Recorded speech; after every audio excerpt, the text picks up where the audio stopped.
प्रभु परमात्मा की चर्चा करने वाले होते हैं भाग्यशाली। पूज्य गुरु जी सच्ची रूहानी रहबर पूज्य गुरु जी संत डॉक्टर गुरमीत राम रहीम सिंह जी इंसा फरमाते हैं कि अनमोल वचन जीव अमो ओम हरि अल्लाह वाहिगुरु मालिक की याद में आकर बैठता है, उस परमपिता परमात्मा की चर्चा करते हैं, वो बहुत भाग्यशाली होते हैं या भाग्यशाली बन जाया करते हैं। जन्मों जन्मों के संचित कर्म कितने हैं, इसका दायरा कितना बड़ा है, इसके बारे में कुछ भी लिख बोलकर नहीं बताया जा सकता। लेकिन यह हकीकत है कि जीव सत्संग सुनकर अमल करे तो जीव अपने भयानक से भयानक पाप कर्मों से बच जाता है। पूज्य गुरु जी फरमाते हैं कि सत्संग सुनकर अमल करने का मतलब है कि आप नाम जपो, मालिक की औलाद से निस्वार्थ भावना से प्यार करो, कभी भी किसी का दिल ना दुखाओ। अहंकार वश, काम वासना, क्रोध, लोभ, मोह, मन माया वश जब जीव किसी का दिल दुखाता है तो उसकी भक्ति घटती है, वह खुद दुखी होता है और मालिक से भी दूर हो जाता है। इसलिए कभी किसी का बुरा नहीं सोचना चाहिए। जब इतने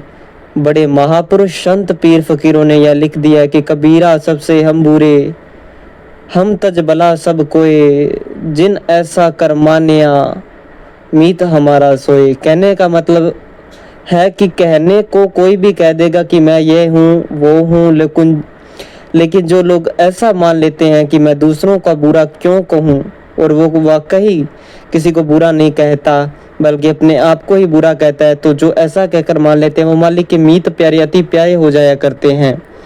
ये पूज्य गुरु जी ने फरमाया है।